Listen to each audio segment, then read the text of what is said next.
Mnenaji wa jioni ya leo ni Bishop Nehemi Kabeya Kiese.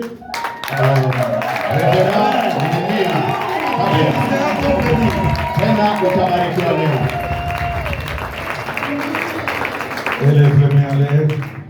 Mikono tu tafadhali. Bénir le nom de Jésus. Anza kubariki jina la Bwana.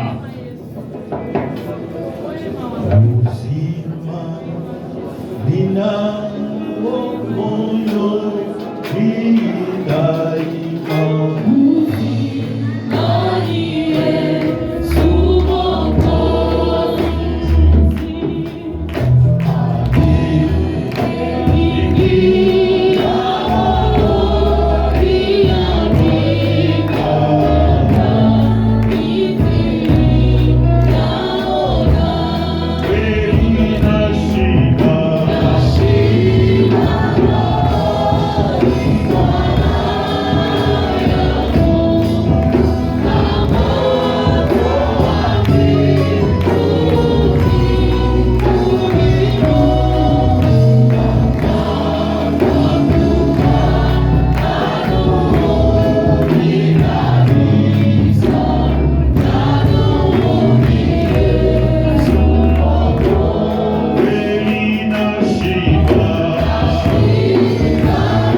chapitre 4 plutôt, verset 17, toujours.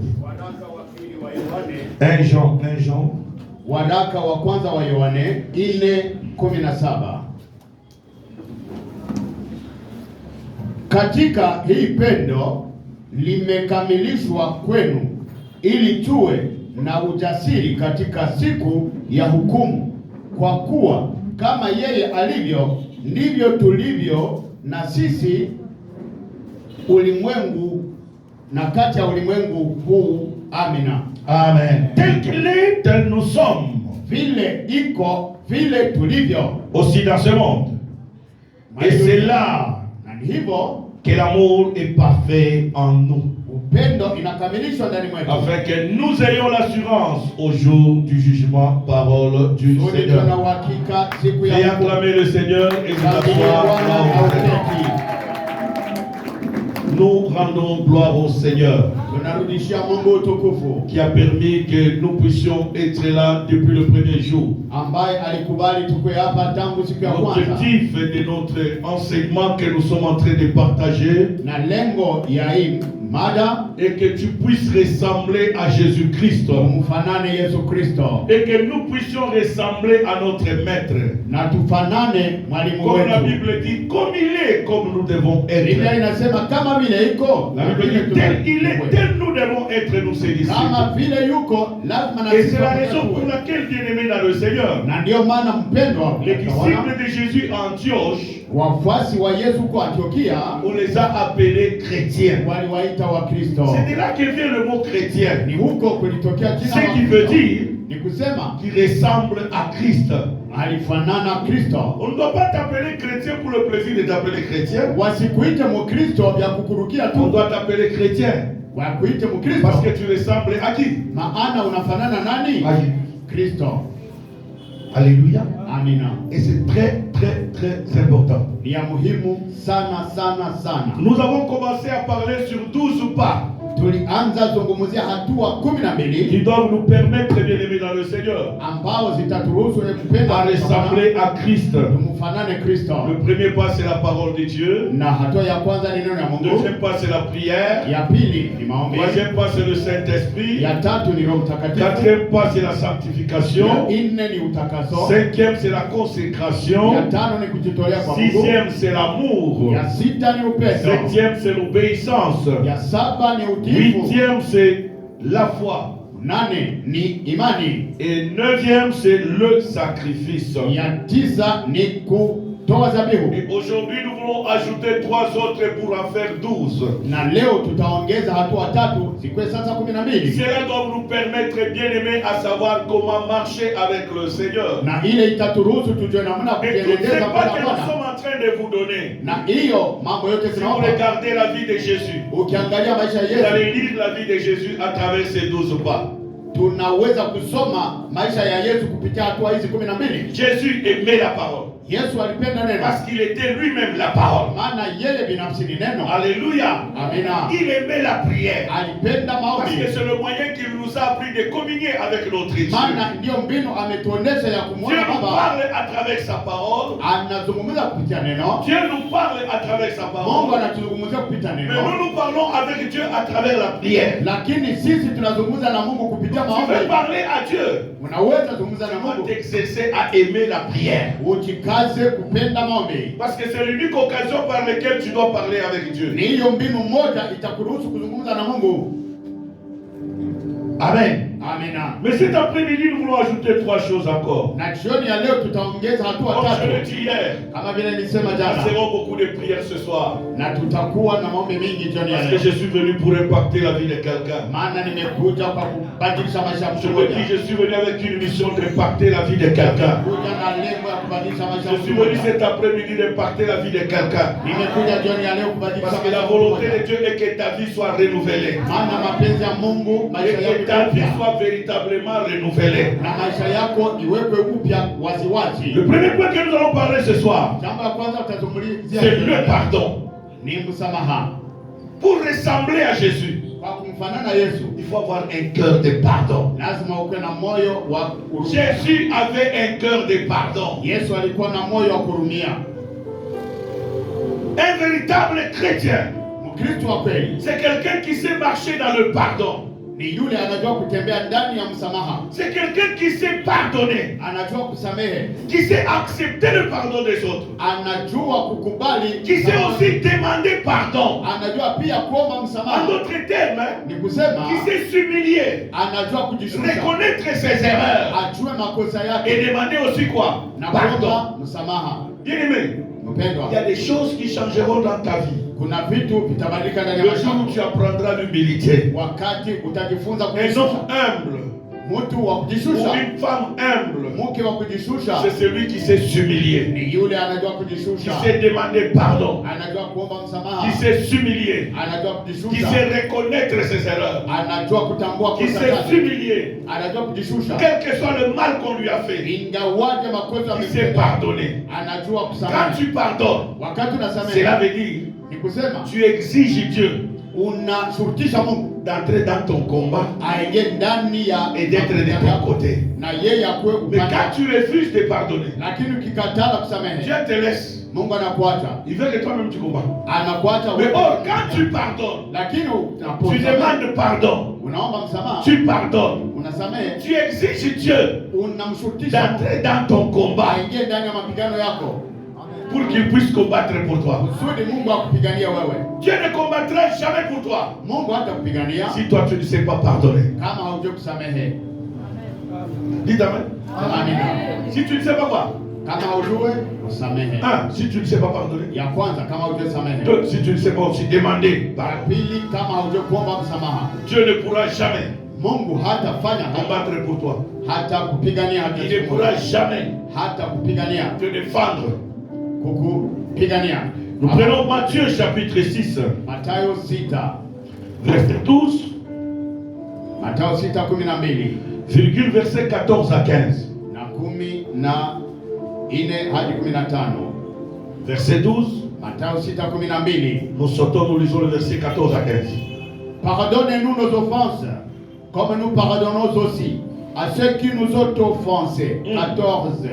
Si vous pardonnez aux hommes leurs fautes, votre Père Céleste vous pardonnera aussi. Mais si vous ne pardonnez pas aux hommes, votre Père ne vous pardonnera pas non plus vos fautes. Amen. Parole du Seigneur. Neno la Bwana. Ça, c'est dans la prière de notre Père. Ile ni katika maombi ya La dernière partie, Jésus dit, na hii kipengele cha mwisho Yesu anasema, pardonne-nous nos offenses, utusamehe kosa zetu comme nous aussi nous faisons quoi? kama vile na sisi tunasamehe. Répétez plus fort, comme nous aussi nous faisons quoi? Kama vile na sisi tunafanya nini? Nous, c'est pour dire ceci. Tunapenda sisi. Si toi tu ne pardonnes pas, Wewe kama usamehe, Dieu non plus ne va pas voir. na Mungu naye hata kusamehe. Comment Dieu va te défendre si toi ne sais pas pardonner? Mungu atakupigania. Toi tu aimes seulement quand tu demandes pardon, Unapenda tu wakati unaomba msamaha qu'on te pardonne. wa kusamehe. Là, excusez-moi, j'aimerais parler un peu aux hommes. Sasa nataka kuzungumza na waume. Est-ce qu'il y a des hommes dans cette église? Je, waume wako mai kanisa? Je dis bien, est-ce qu'il y a des hommes dans cette église? Je, wanaume wako mai kanisa? Mimi sione mkono yao bwana. Est-ce qu'il y a des hommes dans cette Je, église? kuna wanaume mai kanisa? Parce que j'aimerais que nous puissions nous parlons des choses en face. Kwa maana nataka tuzungumziane ana kwa ana. Alléluia. Amina. Pourquoi nous aimons quand nous commettons des bêtises que nos femmes nous pardonnent? Kwa nini tunapenda wakati tunaingia ndani ya machafuko wake zetu watusamehe? Mais si eux commettent des péchés, Lakini wao wakatenda dhambi, nous sommes impossibles de pardonner. inakuwa kugumu kuwasamehe. Les hommes, répondez-moi. Wanaume mnijibu. Hakuna jibu leo. Dites amen. Sema amina. Je vais parler aux hommes. Je suis homme aussi comme toi. Na mimi kwa mwanaume sawa na wewe. Réfléchissons. Tufikiri pamoja. Si toi, homme, Kama wewe mwanaume tu déconnes, unaanguka. alléluia, parlons très bien. Tuseme bien Tu bien. tombes dans l'adultère. Umeanguka ndani ya washerati. Là, tu vas aller nous chercher, nous tous les hommes, Utenda tutafuta sio wote wanaume pour que nous venons convaincre ta femme, kusudi twende tuhakikishe bibi yako pour qu'elle te pardonne, papa. Vrai ou faux? kusudi akusamehe, si ndio? Mais changeons maintenant le rôle. Sasa tubadilishe mambo. Quand c'est elle, Kama ni yeye, est-ce que les hommes sommes-nous prêts à pardonner? je, wanaume wako tayari kusamehe? Bale ni magumu sasa mzee. Les mamans répondez. Est-ce que les mamans peuvent répondre? Wamama wanaweza jibu? Est-ce que les hommes sont prêts à vous pardonner? Je, Dites amen le plus fort. sema ameni kubwa. C'est pas moi qui l'ai dit. Haiko mimi nasema. C'est Jésus qui dit. Ni Yesu alisema, Pardonne-nous nos offenses, utusamehe makosa yetu comme nous faisons quoi? kama vile na sisi tunasamehe.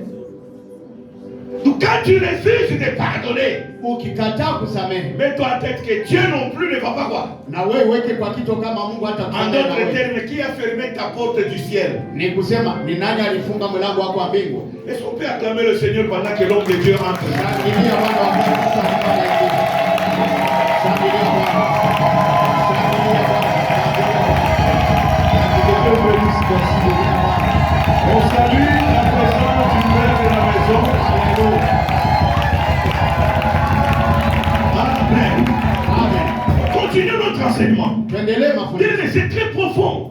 Ni ya Ressembler à Jésus kufanana Yesu, veut dire savoir pardonner. kusema ujue kusamehe. Pas seulement savoir pardonner, Sio kusamehe tu, savoir aussi demander pardon. pia kujua kuomba msamaha. Amen.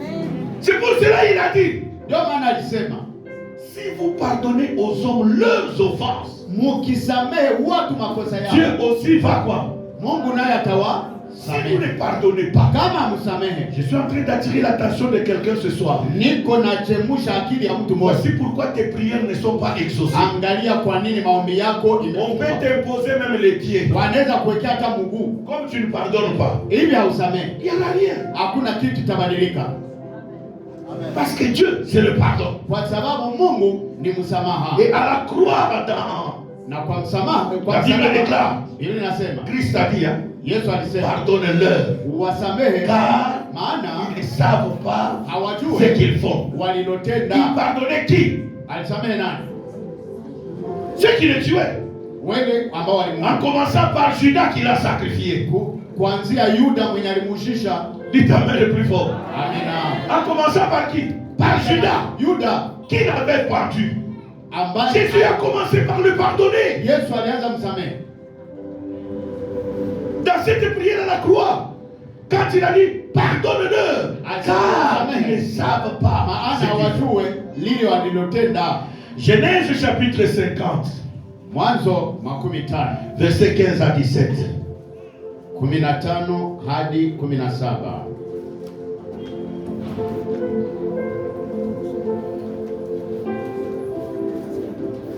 Genèse 50, Mwanzo 15,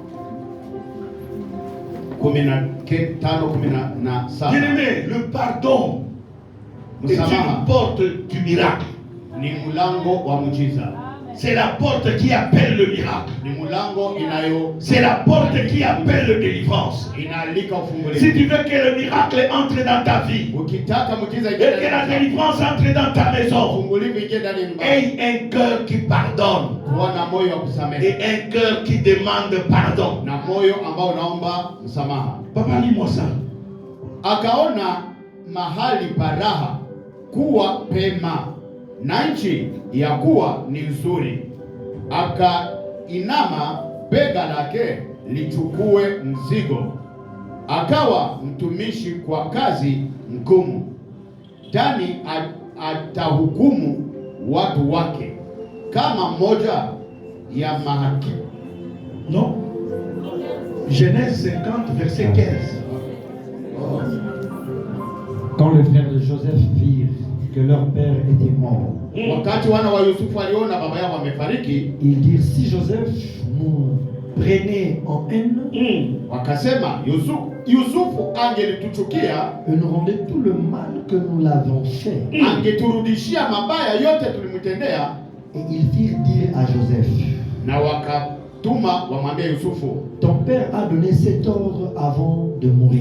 baba yako alipana amri hii ama oda hii kabla hajafa. Vous parlerez ainsi à Joseph. Utamwambia Yusufu hivi, Oh, pardonne le crime de tes frères usamehe maovu ya ndugu zako et leurs péchés, na dhambi zao, car ils t'ont fait du mal. maana wamekutendea vibaya. Pardonne maintenant le péché des serviteurs du Dieu de ton père. Usamehe sasa watumishi wa Mungu wa baba yako. Joseph pleura en entendant ces paroles. Yusufu akalia aliposikia maneno hayo. On acclame très fort pour la parole de Dieu. Shangilia sana neno la Mungu. Ici, c'est l'histoire des enfants de Jacob. Hapa ni habari ya wana wa Yakobo. Bien-aimé, Mpendwa, des fois tu refuses de pardonner. mara nyingine unakataa Des kusamehe, fois tu refuses même de demander demander pardon. Na siku ingine unakataa kuomba Oh, msamaha. des fois c'est ce qui bloque ta bénédiction. Na japo ile ndio inafunga baraka zako. Ici c'est les enfants de Jacob. Hapa ni wana wa Yakobo. Joseph Yusufu avait eu deux visions. alipata maono mbili. La première vision, Maono ya c'est kwanza en train de lier les gerbes. alikuwa akifunga miganda, Lui et ses frères. yeye na ndugu zake, Et il a vu les gerbes de ses frères tomber devant lui. na akaona miganda ya ndugu zake Il ikakuwa. raconta cela à ses frères et à ses parents. Akazungumzia hiyo kwa ndugu zake Et la na Bible mama dit que yake. ses frères l'ont pris en haine à cause de cette révélation. Na ajili ya hiyo ufunuo wa ndugu zake Parce que wakamchukia. ses frères ont directement eu l'interprétation Wa ndugu zake wakafafanua haraka, pour dire que Joseph allait dominer sur eux. ni kusema Yusufu atawatawala. Il a eu le deuxième rêve. Akapata ndoto ya pili, Là, il verra le soleil, la lune et 11 étoiles akaona jua, mwezi na nyota 11 s'incliner devant lui. zote zinakuja. Il raconta cela encore à son père et à ses frères. Akaambia baba yake na ndugu La zake. Bible déclare Bible inasema cela accentua la haine de ses frères envers lui. ikachemusha tena chuki ya ndugu zake kwake. C'est comme ça qu'un jour, Na siku vile quand ses frères étaient en brousse en train de paître les brebis, ndugu zake walikuwa wakilinda kondoo mpori, sa mère l'a envoyé pour apporter le repas à ses frères. nao wazazi wakamtuma wapelekee chakula ndugu Et zake. quand Joseph était à distance, Wakati Yusufu alikuwa et tous mbali ses propres frères de même père, na ndugu zake wa baba moja, ils ont dit ceci: wakasema voici les faiseurs de quoi?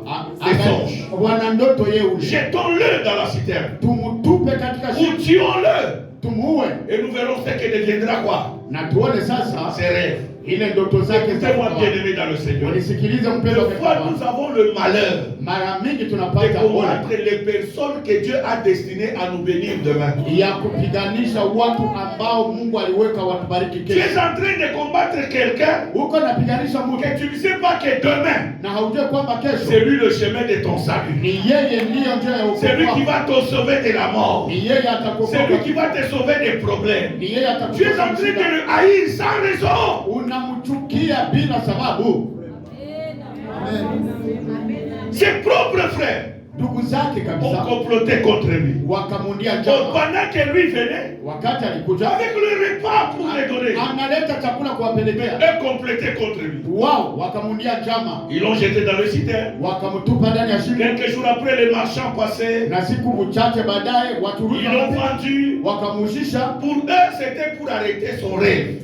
Kwao ilikuwa wanyamazishe. J'aimerais dire à quelqu'un, Nataka vya mtu dis à mmoja, deux personnes, ambia watu mbili, il est impossible d'arrêter mon rêve. hauwezi kusimamisha ndoto Dis à ton zako. voisin très Ambia bien, jirani wako il bien, est impossible hauwezi d'arrêter hein, ce kusimamisha que Dieu a décidé pour ma vie. Ce que Dieu a décidé pour ma vie. yenye Mungu Que tu amekupa. le veuilles ou pas, Utake ça va se réaliser.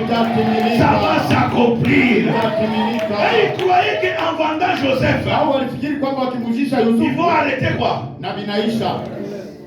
Or, c'est là qu'ils l'ont amené à l'accomplissement de rêve qu'il avait eu. Kumbe walimtuma fasi ya matimiliko ya Joseph est ndoto. allé en Égypte. Na Yusufu akabakia Misri. Potiphar l'a acheté. Potifa akamnunua, Il est devenu esclave de Potiphar. akakuwa mtumwa wa Dans la Potifa. maison de Potiphar, Dieu l'a élevé. Ndani ya nyumba ya Potifa, Mungu Potiphar lui akamwinua. faisait confiance totalement. Potifa alimtumainia La sana. femme de Potiphar Mke wa Potifa est devenue jaloux de Joseph. akakuwa Elle a mwenye créé uchungu. un problème. Akamletea Jusqu'à shida, mentir que Joseph a voulu la violer. akadanganya Yusufu On a alitaka arrêté kupata. Joseph. Wakamfunga Mais Yusufu, chose grave, on a jeté Joseph dans la prison du roi. wakamtupa katika jela ya mfalme. Dites encore le plus fort. Amina. Pourquoi? Kwa nini? Parce que Potiphar Kwa maana Potifa était parmi les notables du roi. alikuwa mkubwa kwa C'est comme ikulu ça ya qu'il a profité, il a jeté là-bas. ndio maana alimtupa kwa hiyo jela. Priant que Dieu Akasabu kwamba était sur lui. Mungu alikuwa juu Est-ce yake. que je peux dire à quelqu'un ce soir, Naweza ambia mtu mmoja, mon frère, ma soeur, mpendwa katika des Bwana, fois les souffrances que nous traversons, mara mingi mateso tunapitia c'est le plan de Dieu ni mpango wa pour Mungu nous préparer à l'élévation. kutuandaa kwa kuinuliwa. Dites Amen le plus fort. Amina sana. Même si tu souffres, Hata unateseka, il y a d'autres souffrances, bien aimées. kuna mateso Persiste. ambayo C'est Dieu qui les permet. Mungu Parce que anaishi, tu ne peux pas arriver à la gloire maana sans utafika passer par l'humiliation. bila kwenda Quelqu'un qui kushushwa. est passé par l'humiliation, Aliyepita quand il arrive à la gloire, wakati il alikuwa sait comment maintenir la gloire le plus longtemps anajua possible. namna ya kulinda. Mais quelqu'un qui passe à la gloire sans passer par l'humiliation, bila kushushwa, wow, Ça c'est grave. Ni Le hatari. jour où il va faire naufrage, Siku atazama il risque même d'insulter Dieu. na anaweza kumtukana Mungu. Dites amen le plus Sema fort. amina sana. Et la majorité des temps, Na mara mingi des gens qui sont passés au pouvoir, à la gloire, watu ambao wamepata utukufu sans passer par l'humiliation, bila kupita, ce sont les gens qui fuient l'église les premiers. wanakimbia kanisa wa kwanza. Dites amen. Sema amina. C'est pour dire qu'il était venu à l'église par intérêt. Ni kusema alikuja kwa kanisa kwa lengo fulani tu. Amen. Amina. Joseph était en prison. Yusufu alikuwa ndani ya Et Dieu jela a occasionné l'occasion. na Mungu Joseph est sorti de la prison akatoka ndani ya jela à la royauté. akaenda mwikulu ya rais. Dites amen le plus fort. Sema amina Moi kubwa. j'ai toujours appelé Dieu. Naitaka Mungu Zambaza na sogi sogi. eti Mungu anachonganishaka watu. Dites amen. Sema amina. Dieu aime beaucoup les sogi sogi. Mungu anapendaka chonganisha watu. Pourquoi? Kwa nini? Surtout quand tu es humilié. Kama umezarauliwa, Surtout quand tu es vendu. wakati umeushishwa Innocemment. bila kosa, bila hatia, Dieu crée la confusion. Mungu analeta mchanganyiko. Dites amen. Amina. Et ils croyaient qu'ils ont arrêté le rêve de qui? Walifikiri wamezimisha Oh, ndoto en za- Égypte où Joseph est allé, na japo Misri kwenye Dieu l'a élevé. Mungu kamwinua. Après le roi Pharaon, Baada ya Farao c'est Joseph. ilikuwa Yusufu. Dites amen. Sema amina. Regardez la position à laquelle Dieu a mis Joseph. Tazama sasa ngazi Après amemfikisha avoir ndani. établi Joseph dans cette gloire, Akisha utia Yusufu ndani ya utukufu huo, Dieu envoie la famine Mungu akatuma njaa là où était sa famille. kwenye familia yake. Ilikuwa Seul chemin njia moja tu pour trouver à manger, kwa kupata chakula, c'est l'Égypte. ni Misri. Qui est le chef en Égypte? Nani mkubwa huko Misri? Yusufu. Dis à ton voisin, Ambia jirani wako, profite d'arranger avec moi maintenant. bwana, uanze kuaranje na mimi leo. Je risque d'être le Joseph de ta vie. Naweza kuwa Yusufu wa maisha yako. Est-ce que quelqu'un m'entend ce soir? Je, unanisikia jioni ya leo? Dis-lui que arrête de comploter contre moi. Umwambie acha kuniundia njama. Alléluia. Amina. Est-ce que quelqu'un m'entend ce soir? Je, mtu ananisikia? L'unique chemin pour manger, Njia moja tu pour manger, kwa kula, fallait aller où? ilibidi kwenda Misri. Et qui est chef là-bas? Na nani ndio mkubwa huko? Yusufu. Dites amen le plus fort. Sema amina kubwa.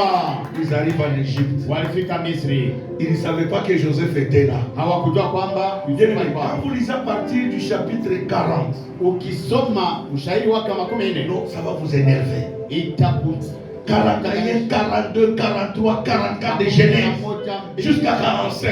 mpaka 15.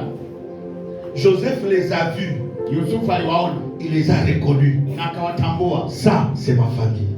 Hii ni jamaa yangu. Mais eux, Lakini ils ne wao l'ont pas reconnu. hawakumtambua kamwe. La Bible dit, hein, Biblia inasema Joseph est entré dans la chambre, Yusufu akaingia dans ndani la ya salle chumba de bain. Il est allé pleurer. akaanza lia, Parce qu'il a vu quoi? kwa maana aliona ndugu zake. Il sort. Akatoka. Vous me dites que vous étiez 12. Anasema mlikuwa watu wa 10 Maintenant, vous êtes restés combien? mlibakia wangapi? Et que l'un a été dévoré par... Na mmoja alikuliwa na simba. Et il croyait que celui qui était dévoré, c'était... Oh, c'était lui qui parlait devant eux. Na kumbe ni yeye alikuwa anawazungumza. Mais où est votre 11e frère? Sasa ule ndugu yenu mwingine yuko wapi?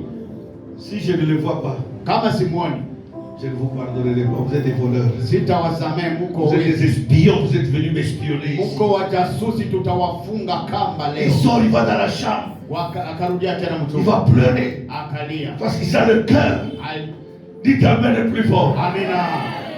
Il crée un scénario pour les exiger parce qu'il voulait voir son jeune frère Benjamin. Alitaka waone Benjamin mdogo. Ça fait longtemps. Siku nyingi. Le fils de sa mère qui n'a pas vu.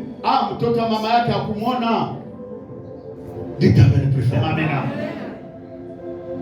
Ils ont commencé eux-mêmes. Quand vous lisez ça, Ukisoma ils ont commencé la repentance. wenyewe wakaanza Judas leur a dit, Yuda akawa, qu'est-ce que je ne vous avais pas dit? Bwana na hebu yuwai yenu. Ne vendons pas notre frère. Usishe ndugu Ne yetu. faisons pas du mal à notre frère. Tende vibaya. Aujourd'hui, ce mal nous retourne. Leo ile mabaya inarudia kwetu.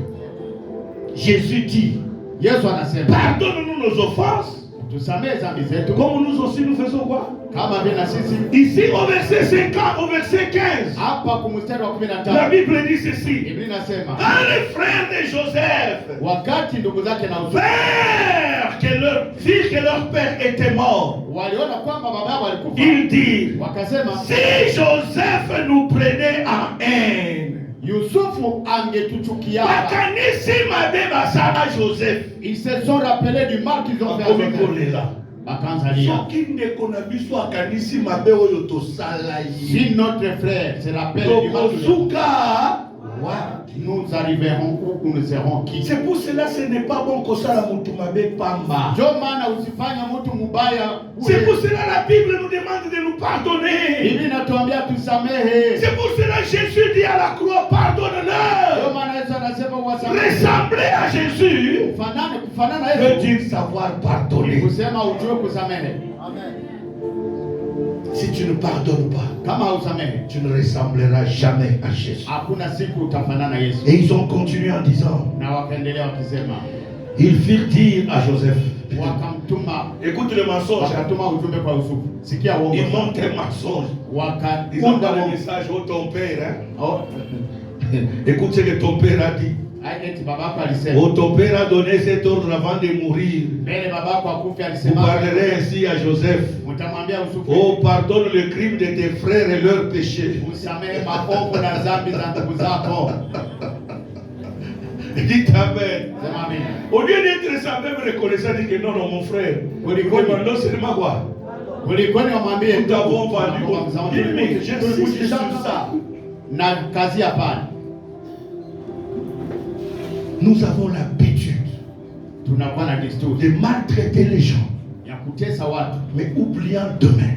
tunasahau kwamba kesho iko. Tu ne connais pas demain. Haujue kesho Qu'est-ce que ça te réserve? inakuandalia nini. Tu ne connais pas demain. Haujue kesho Qu'est-ce que ça te réserve? inakuandalia nini. La même personne que tu rejettes aujourd'hui Wale watu ambao peut unakupa être une bénédiction pour toi demain. kesho wanaweza kuwa baraka. Raison pour laquelle Ndio maana sois humble. ukwe wa Même si Dieu te fait grâce, hata Mungu sois quoi? Humble. ujishushe Bwana. Apprends à pardonner Jifunze et à demander quoi? na kuomba msamaha. Deuxième des choses pour ce Jambo la après-midi. pili, Parce que nous sommes appelés, nous parlons sur les 12 pas kwa maana tunazungumzia hatua qui vont nous mbili permettre de ressembler à Jésus. ambazo zitaturuhusu tufanane Kristo. La deuxième des choses, Jambo la pili, le respect. heshima. Jésus était un enfant respectueux. Yesu alikuwa wa kuheshimia watu. Dites Amen. Amina. Jésus Yesu était quoi? alikuwa wa Un kuheshimia watu. enfant respectueux. Mtoto wa heshima mbele ya watu. C'est la Bible qui le dit. Biblia ndio inasema. Et si tu veux le ressembler, Na ukataka kumfanana, écoutez-moi bien aimé. unisikilize Si mpendwa. tu n'as pas reçu l'éducation dans ta famille, Kama haukufunzwa vizuri mfamilia yako. l'église c'est le lieu où on apprend aux gens l'éducation Kanisa ni nafasi ya kufunza et le watu savoir-vivre. ya namna ya kuishi bien. Dites Amen. Sema amina. Raison pour laquelle vous devrez avoir du respect envers les hommes de Dieu qui vous encadrent. Ndio maana lazima mheshimie watu ambao L'église wanawaongoza. ne rend jamais des gens impolis. Kanisa haitaki watu wakosa adabu. Dites Amen. Sema amina. Qui que tu sois, Ingawaje wewe, l'église ne rend jamais des gens impolis. kanisa haiwezi kufanya Mais kuwa- l'église rend des gens responsables inaleta watu et respectueux wa kuheshimika, wa qui savent respecter et les parents et les aînés et les jeunes plus que wanatoka eux. kuheshimia wakubwa na wadogo pia. Dites Amen. Sema amina. Nous copions cela de notre maître Jésus. Na tunaiga kwa Yesu Bwana wetu. Lisons cela. Tuisome Luc chapitre 2, Luka 2 verset 40, makumi nne virgule 51 à 52. makumi tano na mbili. Lisez-moi cela. Luka 2 makumi nne. Or, le petit enfant grandissait et se fortifiait. Il était rempli de sagesse et la grâce de Dieu était sur lui. Mais il ne ils ne comprirent pas ce qu'il leur disait. lakini hawakusikia venye aliwaambia. Puis il descendit avec eux Na kisha akashuka nao pour aller à Nazareth. kwenda Nazareti.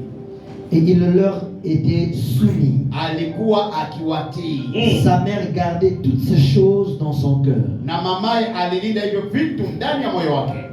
Et Jésus croissait en sagesse et en stature Na Yesu alikomaa kwa umbo pia kwa akili, et en grâce devant Dieu et devant les hommes. na katika neema mbele ya watu na mbele ya Mungu. Il grandissait quoi?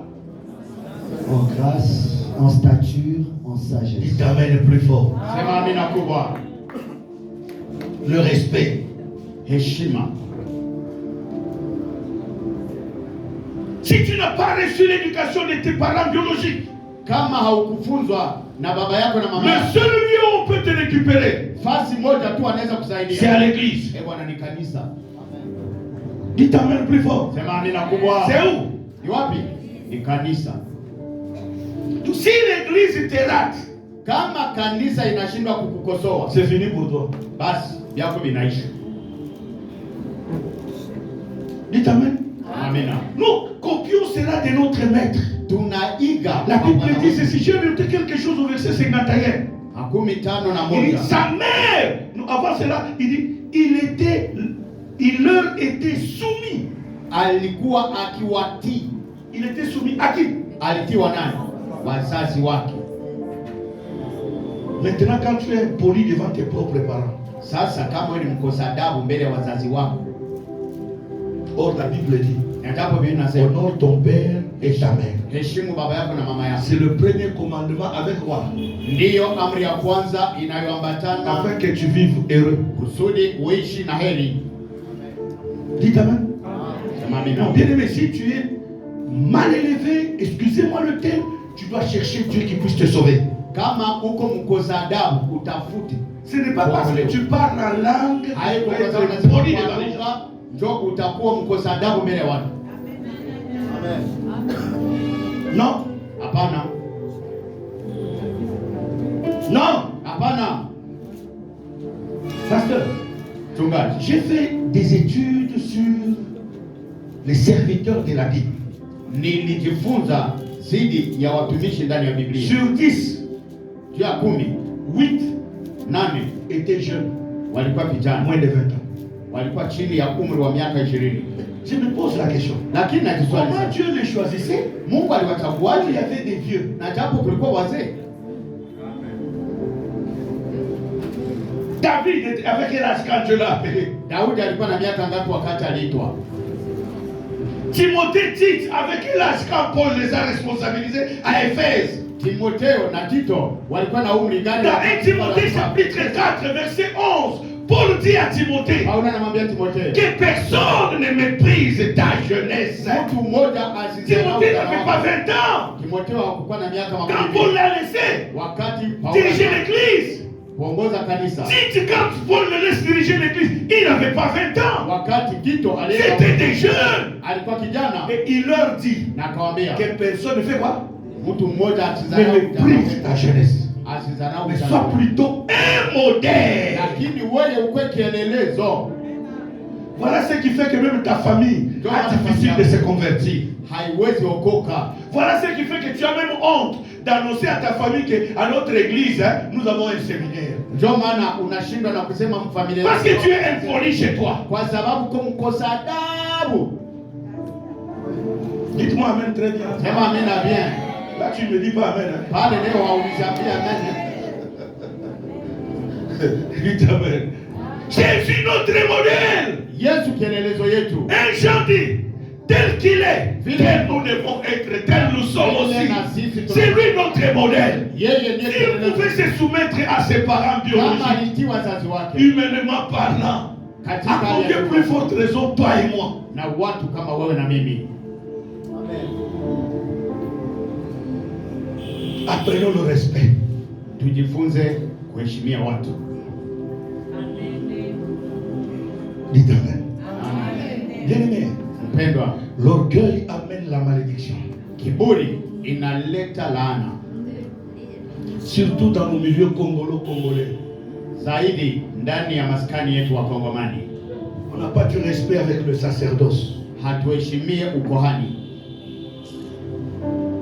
Et surtout, na zaidi s'il t'a déjà fait un petit cadeau, kama aliwahi kukuletea zawadi, c'est comme s'il a l'autorisation de te parler n'importe comment. inakuwa sawa vile ameruhusu kukwambia namna gani. Non, bien aimé. Hapana mpendwa, Apprenez à respecter les hommes de Dieu. ujifunze kuheshimu watu wa Mungu, Apprenez à respecter les hommes de Dieu. ujifunze kuheshimu watu wa Mungu. Apprenez à... Je vous dis des choses vraies. Naambia mambo ya kweli. En 2003, j'habitais encore au Congo.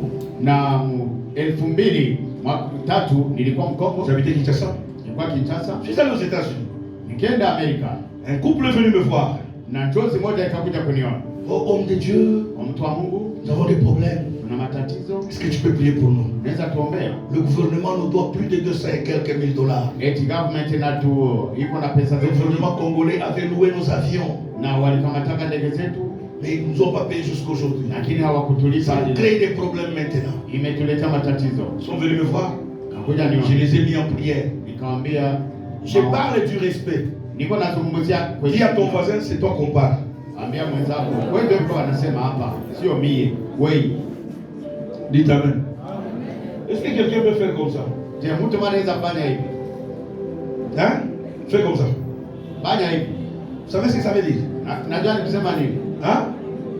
Vous savez ce que ça veut dire? Najua ni kusema nini? Le doigt il dit, tu pointes qui? Kidole mimi nakuangalia Le doigt ici pointe qui? na hii inaenda Dieu. hiyo Et les trois. na ya tatu. Alors qui est le plus mauvais? Sasa nani ndio mubaya? Tatu Tu vas accuser zinakuangalia. Dieu. Wewe unashtaki Mungu. Oh, Dieu ne m'aime pas. Au Mungu hanipendaki. Oh, les gens ne m'aiment pas. Watu hawanipendaki. J'oublie que les trois regardent qui? Sasa vidole tatu inakuangalia En ni d'autres wewe. termes, qui est le plus méchant? Sasa ni mubaya ni nani?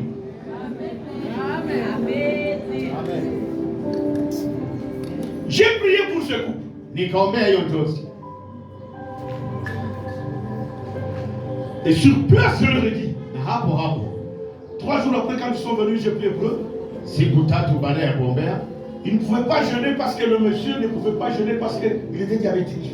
na hawangefunga kwa sababu huyo baba alikuwa mwenye kugonjwa Il maradhi prenait ya beaucoup de kisukari. produits. Alikuwa Je anakunywa lui ai dit ne madawa. jeûnez pas, mais moi je vais jeûner à sec pour vous. Nikamwambia ni msifunge, lakini mimi J'ai jeûné pour nitafunga. eux. Ils Nikawafungia, sont venus, j'ai prié pour eux. wakakuja Et nikawaombea, sur place, je leur ai dit, na hapo hapo nikamwambia dans les 48 heures qui viennent là, siku mbili le Dieu que je sais Mungu ambaye natumikia va vous visiter. atawatembelea. Bien aimé, Mpendwa, à peine qu'ils sont sortis de mon salon, walitoka tu mtumbani. laisse-moi vous ouvrir, vous dire un secret. Acha nikwambie si Quand un homme de Dieu te donne un programme, wakati mtu wa Mungu anakupa mpango, c'est poussé par le Saint-Esprit. imesukuma na Roho. Comme c'est Dieu qui lui a dit que pour le cas de celui-ci, dis-lui de faire ça, ça, ça, ça. Hivi ni Mungu ndiye alimwambia juu ya hali ya Le huyu. jour où il te parle de ce programme, Sipa nakwambia juu ya mpango. laisse-moi te donner le mystère de Dieu. Acha nikupatie fumbo za C'est le Mungu. jour que Dieu libère ta bénédiction. Ni siku Mungu anaachilia baraka Le zake. jour où tu viens pour la prière, hein, Wakati unakuja juu ya maombi, lui ne fait que déclarer ce que Dieu a déjà fait. yeye ni kusema tu kutamka vyenye Mungu Ce qui ashatenda. s'est passé pour ce couple. Vyenye vilipitika mwa hiyo njozi. Quand moi je déclare sur eux dans 48 heures, Wakati nilisema usiku mbili oh, 48 heures avant, na japo siku mbili Dieu avait déjà touché le gouvernement ici. Mungu alikuwa ashagusa kama tu Le gouvernement a appelé son ami. na government kaita rafiki yao. Son ami est allé à la présidence, le conseil du président lui a donné le chèque en lui disant que j'ai déjà instruit à la Banque nationale, va là-bas, on va te donner l'argent. Akaenda kwa government akasema, government tulikwisha tuma mtu kusema pesa Il arrive à la Banque nationale avec le chèque, on lui paye l'argent cash sur place. anafika kwenye benki wanampa pesa cash. C'est le jour que moi j'ai pris pour eux. Ndio siku niko nawaombea. C'est le jour que eux retirent quoi? Ndio siku L'argent qui wanapokea pesa Kinshasa. Et quand les autres sortent du salon où moi j'habitais, Wakati walitoka mnyumba kwenye nilikuwa naikaa, j'habitais à Brooklyn, nilikuwa Brooklyn, eux ils habitent à New Jersey. walikuwa New Jersey. New Jersey c'est l'état voisin de New York. Ni iko mpaka na New York. Dès qu'ils arrivent à Manhattan, Wakati walifika Manhattan, c'est le téléphone qui sonne. ni simu ililia. Le temps qu'ils prennent le téléphone, Na muda wakamata simu, ils étaient déjà dans le tunnel. walikuwa mutinel chini ya Le udongo téléphone a coupé. na ikakatika. Dès qu'ils sont sortis de l'autre côté, il a appelé. Wakati ilipita, Qu'est-ce qu'il y a? ni nini? J'ai une bonne nouvelle à t'annoncer. Bwana, nina habari Il y a njema. 2 jours que j'ai reçu le chèque Kuna siku mbili nipata et cheki je viens de retirer ton argent aujourd'hui. na nimepata pesa Mais on zangu m'a leo. payé ça en francs congolais. Wamezinilipa mfranga za Kikongomani. Dites Amen. Sema amina. Pendant qu'il me parle, Wakati ananizungumzia, j'entends une voix qui me dit, nikasikia sauti. dis-lui qu'il t'apporte $2000 d'action de grâce. Na nikasikia sauti naniambia, umwambie akuletee 2,000 ya Parce sadaka que za quand il a shukrani. coupé le téléphone, il a commencé à me raconter ça. Kwa sababu wakati alikata simu akaanza Dès nielezea. que j'ai dit ça, Wakati nilisema vile, la femme a changé de langage. mke akabadilisha maneno. L'homme de Dieu a dit Mtu wa Mungu alisema que nous lui apportons $2000 d'action de grâce. tumupelekee 2,000 ya sadaka za La shukrani. femme change de langage. Mama akabadilisha misemo. Tokopé sa tête. Akitapana, Oyebiyete. haumjue. Mwana mbali wana oyebiyete. Wewe hamuyue. Non, mwana mbali wana oyebiyete. Asema ule mwanaume wewe hamjue. Ule kijana mjue wewe. Wewe hamuyue. Asa ana lokoso.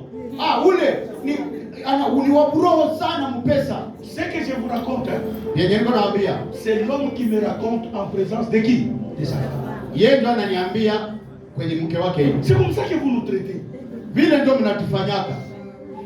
Quand tu as des problèmes, papa, prie pour moi, papa. Pana shida, baba niombee yeye. Des fois il jeûne Wakati mwingine anafunga pour toi. juu yako Et puis tu sors, na unatoka tu commences à le traiter n'importe quoi. unaanza kumtia Ce que baba. vous oubliez, c'est quoi? Bien mnasahau, Le Dieu qui m'a appelé Mungu aliyeniita va me défendre.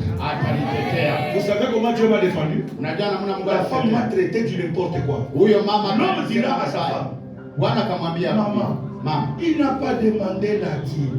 hakuomba hata cha 10. S'il avait demandé la dîme, c'est combien? Angeomba L'équivalent de 2400 et que 200 et quelques mille dollars.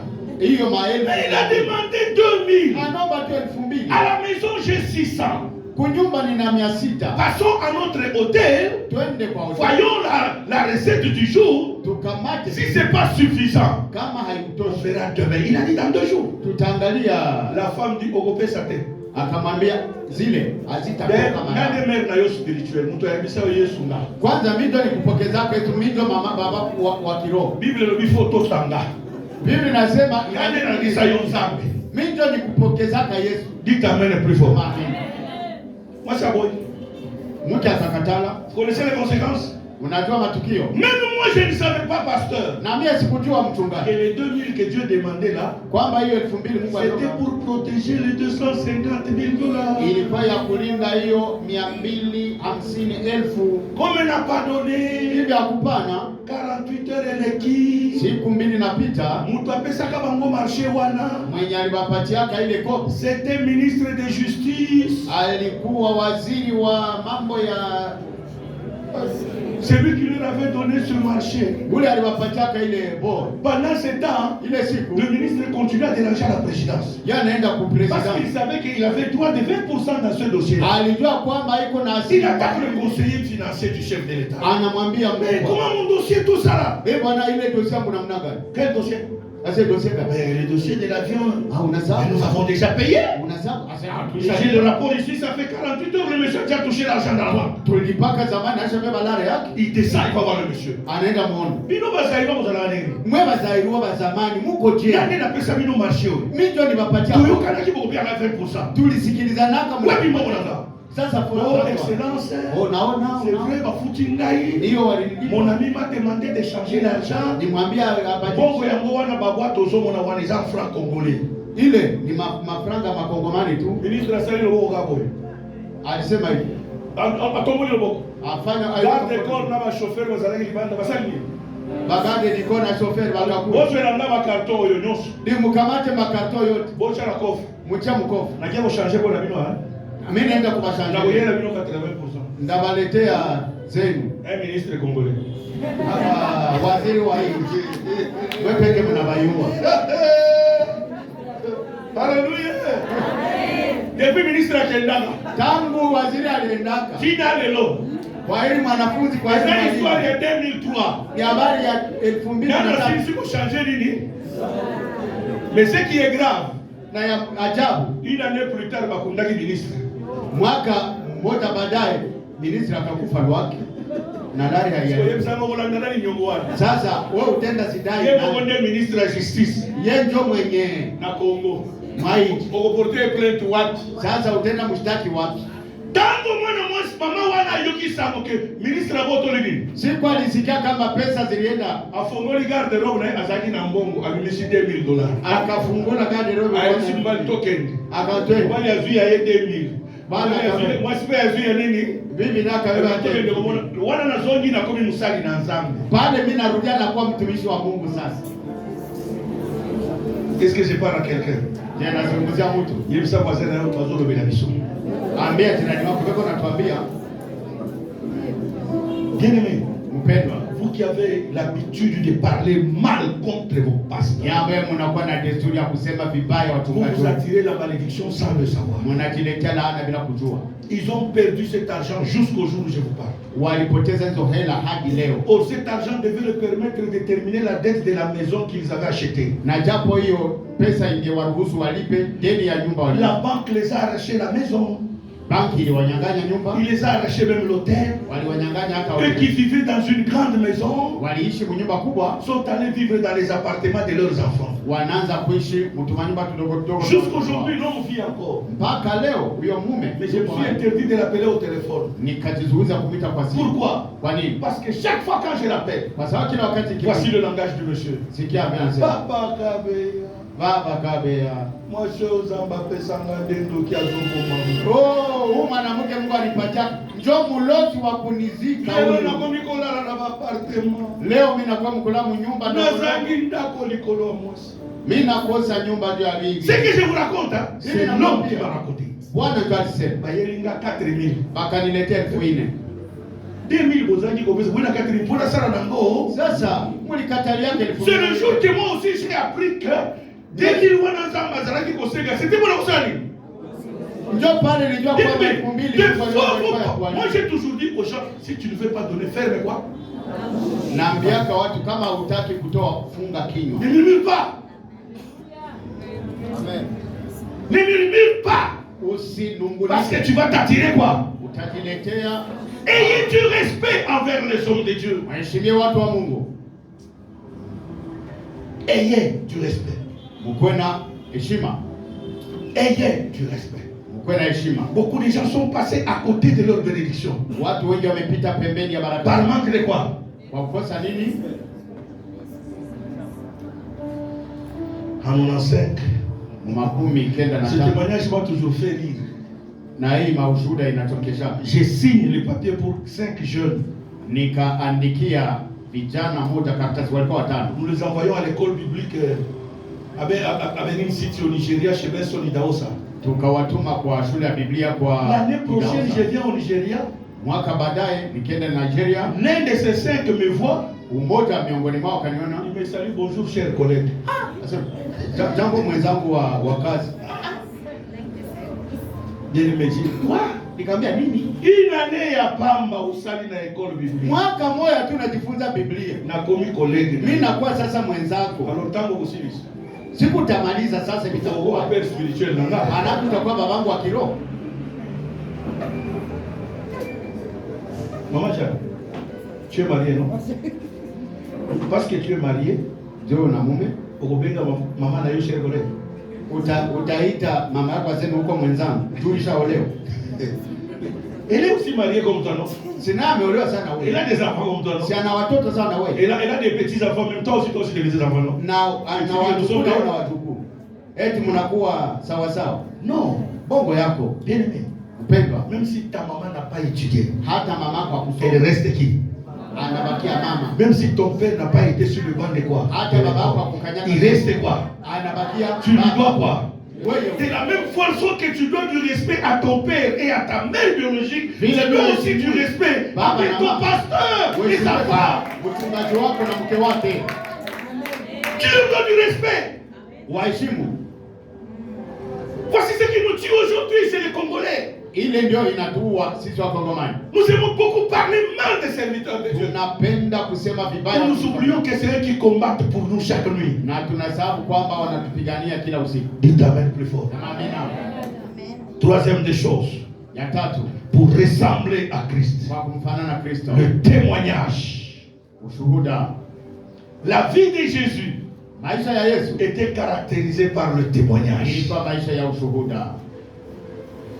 La vie d'un chrétien Maisha ya Mkristo doit être une vie de témoignage. inabidi ikuwe maisha ya ushuhuda. La Bible dit à la loi et au témoignage. Na Biblia inasema kwa Si on ne sheria parle na- pas ainsi, kama hawakusema il n'y a hivyo, point d'aurore pour le peuple de Dieu. mwanga haitatokea kwa Ésaïe chapitre 8 verset 20. Isaya Il 8 dit à la loi et au témoignage. kwa À la loi et au témoignage.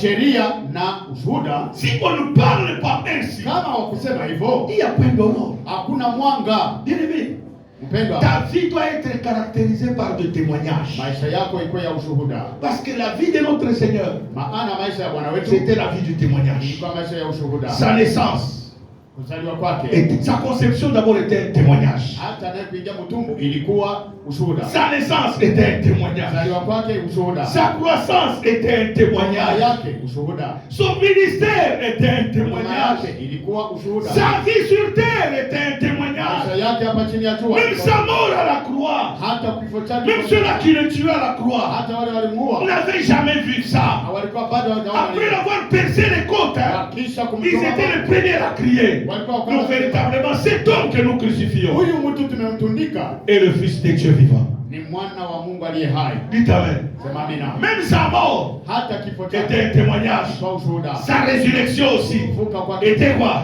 ilikuwa. Toute ta vie doit être caractérisée par le Maisha yako témoignage. ijae ushuhuda, Parce que Christ est en toi. maana Kristo ni ndani mwako. Alléluia. Amen. Apocalypse chapitre 19. Ufunuo wa Yohana 19 Verset 10. Lisez-moi ça. 10 tunasoma. Apocalypse 19, le verset 10.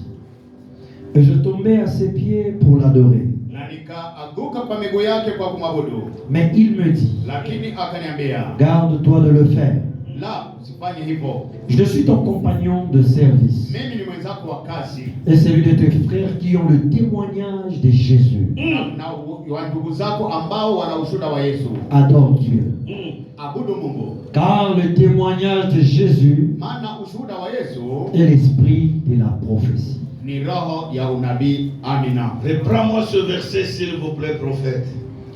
Et je tombais à ses pieds pour l'adorer. Nikaanguka kwa miguu yake kwa kumwabudu, Mais il me dit, lakini Qui tombait à ses pieds? C'était Jean. Jean, ni Yohane, garde-toi de le faire. jilinde na usifanye hivyo. Je suis ton compagnon de service et celui de tes frères qui ont le témoignage de Jésus. Et celui de qui? De tes frères. Qui ont quoi? Wana nini? Quel témoignage? Ushuhuda wa nani? Wa Yesu. Dites Amen plus fort. Sema amina kubwa. Ta vie doit être caractérisée par le témoignage. Lazima maisha yako ijae ushuhuda. Il n'y a pas un autre évangile plus puissant que l'évangile du témoignage. Hakuna injili ya nguvu kushinda ushuhuda. Acte chapitre 3, Matendo ya Mitume 3 verset 6. 6. La Bible dit c'était vers la 9e heure. Biblia inasema ilikuwa kwa muda wa Pierre et Jean partaient vers le temple. Petro na Yohane walienda Ils arrivèrent à la porte du temple. walifika kwa mlango wa Ils hekalu, trouvèrent un paralytique qui était là, wakakuta qui mlemavu était en hapo train de demander l'aumône. ambaye aliomba pesa. Et la Bible déclare, Biblia inasema Pierre et Jean le regardant Petro na Yohane et lui disant, wakamwangalia, regarde-nous. tutazame. Et la Bible dit, hein, Biblia ce inasema paralytique le regarda, s'attendant à recevoir de quelque chose. akisubiri wakupe kitu. Et le verset 6 dit ceci. na 6 inasema Pierre déclare, Petro nous n'avons ni or, hatuna ni argent à te donner. Mais ce que nous avons, c'est au nom de Jésus-Christ de Nazareth. Lève-toi et vois. Simama na utembee. Qu'est-ce que Pierre avait? Petro alikuwa na nini? Le témoignage. Ushuhuda. Il avait expérimenté la puissance de Dieu. Aliona nguvu za Mungu. Il avait expérimenté la puissance de Jésus-Christ. Aliona nguvu za Yesu. Voilà pourquoi il a dit, hein, ce que j'ai, je te le donne. Nakupa. Le Jésus qui a changé ma vie. Yesu alibadilisha maisha yangu. Le Jésus qui m'a délivré. Yesu alinifungua. Le Jésus qui m'a guéri. Yesu alinifungua. Mon Pierre qui était dans les blocages. Wakati Quand j'ai rencontré Jésus, wakati nilikuta Yesu, je revenais de la pêche. nikarudia Cette nuit-là, j'ai rien attrapé. yenye Je n'ai rien attrapé. Pataka kitu Mais na Jésus m'a trouvé au bord de la mer, Yesu akanikuta en pembeni train de laver le filet. niko na Il sukuma. m'a dit, avance en pleine eau. Akanambia ingia kilindi. J'ai avancé, j'ai jeté le filet. Nikatupa Ce nyama. que j'ai attrapé ce jour-là, Yenyewe ni j'ai jamais fait une telle pêche comme ça. Sijawahi kuroa hivyo. Et aujourd'hui, Na leo il a fait de moi pécheur d'hommes. amenifanya Lisez les Actes des Apôtres. Pierre Soma était Matendo. considéré comme un homme sans instruction. Petro alikuwa mtu mwenye hakusoma. Mais le jour de la Pentecôte, Lakini siku ya quand Pentekoste, Pierre a ouvert la bouche, wakati Mungu la Bible déclare, Biblia inasema, tout le monde s'est étonné. watu Mais walishangaa. ce qui me touche moi, Kitu c'est inanigusa le chapitre 4 ni des mstari wa Actes des Apôtres. ya Matendo. On arrête Pierre et Jean Wakafunga Petro na Yohane pour le miracle des Actes 3. ajili ya muujiza inayoandikwa katika Le Matendo. Sanhédrin qui les jugeait, Wale ambao waliwahukumu il commence à dire, wakaanza sema, nous savons que ça, ce sont des gens sans instruction. tunajua haba tipe hawakusoma, Mais il est certain lakini ni kweli qu'un miracle véritable muujiza ya kweli kweli a été accompli par eux. ilifanyika kupitia wao. Mais nous ne pouvons ne pas les empêcher à parler de ça. Hatuwezi wazuiza kusema hivyo, Mais pour que la chose ne se répande pas, lakini kusudi wasivitawale, interdisons-le de parler en ce nom-là. tuwazuize kusema kwa hiyo jina. Quand il disait à Pierre, hein, Wakati waliambia Petro, Pierre et Jean le regardent, Petro na Yohana il nous wakaambia, est impossible akamwambia haiwezekani de ne pas parler de Jésus. tusiseme juu ya Yesu. Jugez en vous-même. Eti nyinyi S'il est juste de vous obéir, vous, kama ni watii nyinyi ou bien que nous obéissons à Dieu. au nitii Mungu. S'il faut nous mettre en prison, gardez-nous en prison. Kama ni jela, Mais si nous sortons ici, lakini nous ne pouvons tukitoka que parler du nom de Jésus-Christ. tunasema juu ya jina la Yesu. Pourquoi? Kwa nini? Parce qu'ils avaient goûté à Jésus. Maana wameonja Combien Yesu, Jésus est bon. walisikia namna Yesu Bien ni aimé, si mwema. tu as goûté la bonté de Dieu, Kama ulisikia wema wa Mungu des fois tu n'as pas d'effort à voir. na kuna vitu hautafanya, hakuna jitihada utafanya, Les gens de ton quartier watu wa kata yako viendront te voir. watakuja kuona, Ma soeur, dada, mon frère, ndugu, quel est ton secret? sasa siri yako ni gani? C'est le Jésus du renouveau. Ni huyo Yesu wa kurenunua. Dites Amen. Amina. C'est le Jésus de quoi? Yesu wa wapi? Wa kurenunua. Aujourd'hui, Leo toute ma famille, familia yangu yote obligée. wote wameshurutishwa, Les cousins, wabinamu, les cousines, wabinamu wa les neveux, wapa wangu, les nièces, wipa wangu, obligés wote wameshurutishwa kufuata Yesu, convertis. wote wameokoka. Dites Amen. Kwa mimi, Les amis, marafiki dans mon quartier, mkata yangu, là où j'ai grandi, mahali niko, à cause du nom de Jésus, ajili ya jina la Yesu, les gens aujourd'hui, watu obligés. wameshurutishwa. C'est ce cabinet ici qui était ici. Ni huyu C'était. huyu mtulionaka hapa peti, njoo huyu, asema ni yeye. Dites Amen. Sema amina. Pourquoi? Kwa nini? Parce que moi-même j'ai mis du sérieux dans ce que je fais. Maana nimeweka Le problème usafi. c'est toi, tu ne peux pas mettre du sérieux dans ta marche avec Jésus. Shida yako wewe, Tu crois que hauwezi ça- ya kweli. moi je ne perds jamais mon temps moi. Mimi sipoteze muda wangu, hapana. Dites Amen. Dites Amen. Les Jésus que j'ai rencontrés, Yesu ambaye nimekuta, on m'a dit que c'est Jésus-là. waniambia kwamba Même wewe, si ta famille est la plus maudite de Bukavu, hata familia yako ndio imelainiwa sana, c'est Jésus de Nazareth. huyo Yesu wa Est Nazareti capable de changer anaweza la kubadilisha malédiction en bénédiction. geuka baraka, Il est capable. anaweza. Ce soir, Jioni ya leo il va changer la vie de quelqu'un. atabadilisha maisha ya mtu mmoja. Tu dois avoir une vie de témoignage. Inabidi ukuwe na Vous savez, ushuhuda. la vie de témoignage, hein, Maisha ya quand ushuhuda, tu as un témoignage, kama una ushuhuda, tu ne forces pas des choses. hautapiga mbio, hautakaza. Dites Amen. Sema amina. Viens seulement et vois. Kuja tu uone. Alléluia. Amina. Viens et vois. Kuja uone. Moi, c'est comme ça que je dis aux gens. Hivyo naambia watu, Si ton Dieu est mort, kama Mungu wako tayari amekufa, essaye le mien. mpima wangu, Et je suis fier de parler. na mimi Là, je vais me lever dans les poches. naweka na mikono, Je marche très la gaillardie. na mimi natembea kwa Je ujasiri, suis fier de mon Jésus. na niko na fier na Yesu Je wangu. suis fier de mon Jésus. Nahakikishwa na Si toi tu n'es pas fier de Jésus, moi je suis fier de Jésus. niko na fier na Yesu. Parce que je sais où il m'a ramassé. Maana najua kwenye Ma vie n'avait pas de sens. maisha yangu haikuwa Mais Jésus a donné un sens à ma vie. lakini Yesu akafanya. Ma vie n'avait pas de sens. Maisha yangu Mais haikuwa. Jésus a donné un sens. Lakini Yesu Mon akafanya. soeur, mon frère, il n'y a que Jésus qui peut changer ta Yesu vie. tu ndiye anaweza badilisha maisha yako. Lisez-moi ce texte et nous clôturons. Tusome mshairi na tumalize. Marc 7, verset 34. Je ferme ma Bible. Marko 7:34. Lis-moi à partir du verset 30 jusqu'à 34. Makumi tatu hadi makumi tatu Mais mon na nne. problème, c'est au verset 34. Lakini ile nitakazia. Oh, je sens quelque chose cet après-midi. Nasikia jambo moja jioni ya Oh, leo. sois prêt là où tu es pour recevoir ton miracle maintenant. Sois prêt là où tu es pour recevoir ta délivrance ce soir. Kuwa tayari kwa Ce qu'il kupokea. a fait hier, il est capable de le faire aujourd'hui. Alifanya jana, anaweza kufanya tena Ce leo. qu'il a fait dans ma vie, il est capable de le faire dans ta vie. Yenye amefanya ndani ya Commence maisha au yako. verset 31. Alléluia. Jésus quitta le territoire de Tyr Yesu akatoka nchi ya Tiro et revint par Sidon na akaenda Sidoni vers la mer de Galilée kupitia bahari ya Galilaya, en traversant les pays de la Décapole. akapita Dekapoli, On lui amena un sourd wakamletea qui kiziwi avait difficulté à parler. ambaye hakukuwa nasema, On lui pria de lui imposer les mains. wakamsihi amwekee mikono, Il le prit akamkamata, à part loin de la foule, akamweka mbali na umati, lui mit le doigt dans les oreilles akamweka kidole kwa et masikio, le toucha la langue akamgusa pia avec ulimi sa propre salive. na mate yake, Puis leva les yeux au ciel. kisha akatazama mbingu, Il soupira et dit, akasema Ephata, Efata, ce qui veut dire, ni kusema ouvre-toi. Continue le verset 35.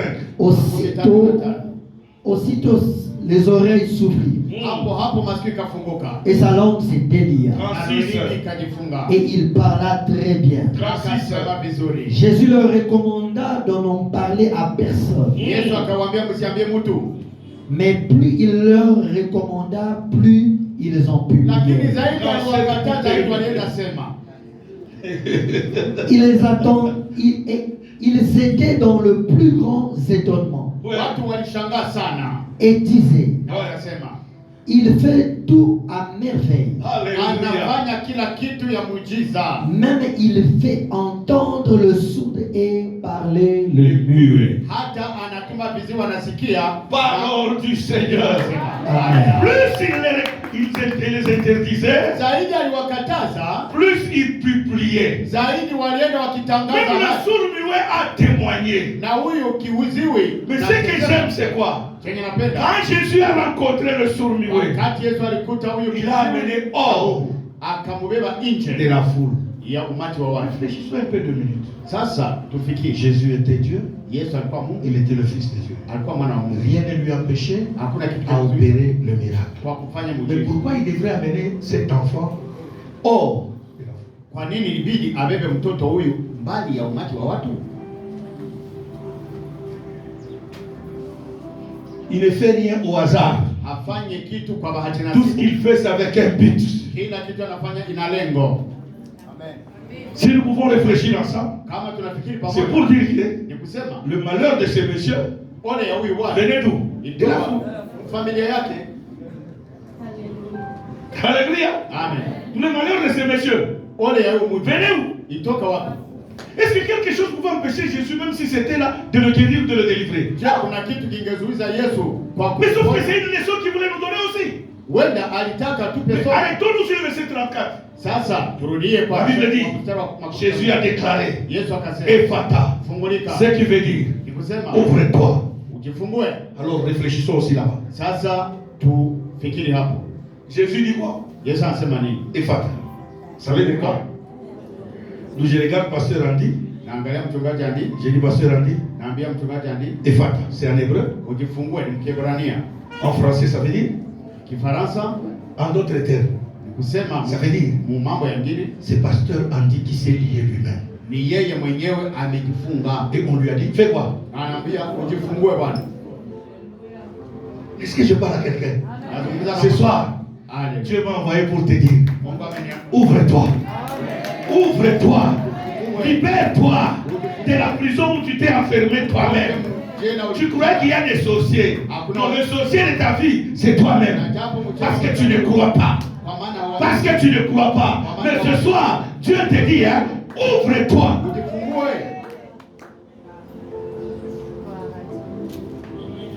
Tu crois seulement que non, c'est chez l'autre que ça va se passer. Chez moi, là, Dieu est... Non. Ce soir, c'est chez toi que ça va se passer. Dieu te dit quoi? Dieu te dit quoi? Dieu te dit quoi? Dieu te dit quoi? Ce soir, Jésus te dit quoi? Ce soir, Jésus te dit quoi? J'ai besoin de t'entendre plus fort déclarer. Ce soir, Dieu te dit quoi? Nous avons fait cette prière à Kinshasa. Une maman, Dieu lui a fait grâce, elle a vendu tout ce qu'elle pouvait faire pour envoyer ses enfants en Occident. Tous les 5 de ses enfants sont en Europe. Et les enfants arrivent en Europe, ils ont oublié leur mère. Et la maman commence à souffrir. Manquait même où dormir. Elle dormait même à peine le sol. Elle a commencé à dormir à l'église. Dites amen. Pendant que ses enfants mangent le beurre et le lait en Occident. Et ce soir-là, quand j'ai parlé de ça, cette maman commence à prier. Il dit ce soir, toute prison où moi-même, où ma famille m'a enfermé, je déclare Ephata. Pendant qu'elle priait plus fort, elle a senti comme si sa blouse s'est déchirée derrière. Elle dit à une maman qui est à côté d'elle, maman, nous sommes avec les papas ici. Je n'aimerais pas être un sujet de scandale. Je sens comme si ma blouse est déchirée derrière. Vérifie un peu. L'autre a vérifié. La blouse n'était pas déchirée. La Bible dit, soyez quoi? Transformé par. Même quand tu pries, il faut que ton esprit soit quoi? Elle a compris, elle dit, l'habit de pauvreté que j'ai porté, c'est quoi? Elle a multiplié la prière. Elle a commencé à prier comme une folle.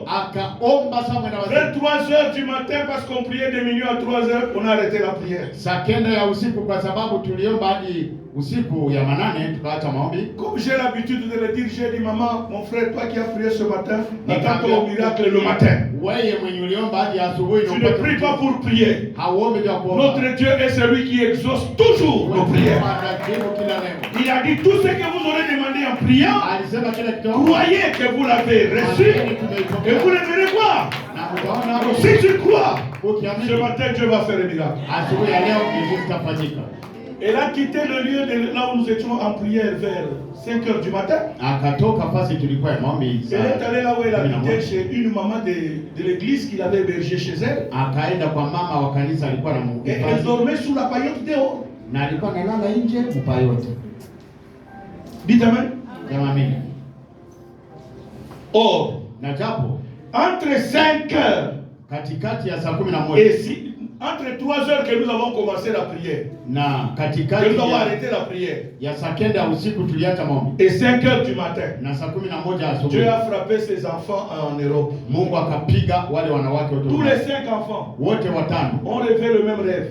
Ou dans le rêve on les menace. Si vous ne faites rien pour ma servante, votre maman, aujourd'hui, le mois qui commence, vous allez commencer à vous enterrer un à un par mois. Bien aimé, tout le monde se sont réveillés au téléphone. Celle qui est en Suisse, en Allemagne, en Suède, en Norvège et en Belgique. Conférence au téléphone. Bon, voilà ce que j'ai rêvé. Voilà même rêve à tous les 5 ans. Qu'est-ce qu'on va faire? Tufanye nini? Nous faisons, si pas moi je ne vais pas mourir. Bwana mimi sipendi nikufe. Moi j'ai 1000 euros. Mwingine Moi aussi j'ai 1000 euros. Ils se sont retrouvés cotiser 5000 euros de 5 heures à 6 heures. Tangu saa 11 ya usiku ya saa 12 waka. L'aîné a eu la honte d'appeler la maman. Na mkubwa akasikia haya yapita mama. On a donné à la cadette. Wakapatia wa mwisho. Dit je t'envoie l'argent. Je t'envoie. Tout le monde doit envoyer chez la cadette. Eti wote mtume kwa wao. Occupe-toi de ta maman là-bas. Bwana wewe shughulikia mamako. La petite appelle maman. Huyo mdogo maman n'avait même pas de téléphone. Mama hakuwa na simu. Est-ce que quelqu'un m'entend? On a appelé la maman qui l'a hébergé. Wakaita huyo mama alimuhifadhi. Quand on passe la maman le téléphone, il n'avait même pas de bic. C'est avec le charbon qu'elle écrivait au mur le code. Pour que vous compreniez le niveau de pauvreté dans laquelle la maman souffrait. Et quand sa fille l'appelle, maman, ça c'est pour ton petit déjeuner. D'ici un mois, nous t'envoyons l'argent pour acheter la maison. Parce que nous ne voulons pas voir tes problèmes avec ton Dieu. La maman a couru vite, elle est allée chercher les 5 000 dollars. Après, elle a tout droit chez moi. Elle est venue chez moi témoigner. Il dit, papa, je vais lui donner pas seulement la dîme, mais mon offrande d'action de grâce. Parce que c'est que ton Dieu a fait là. Si tu sais là où je dors, je ne peux pas accepter. On m'a envoyé 5 000 dollars pour le petit déjeuner. As-tu déjà vu 5 000 dollars pour le petit déjeuner?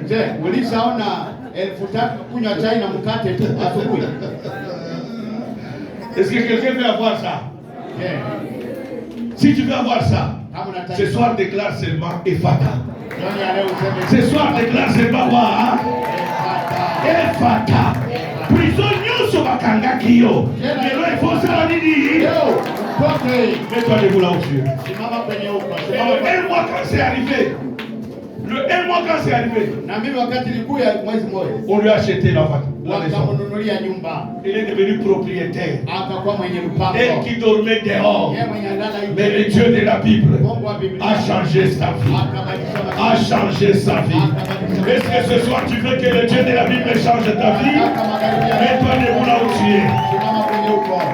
Qui était béni ce soir par cette parole? Cours vite, amène ton offrande ici, vite, vite.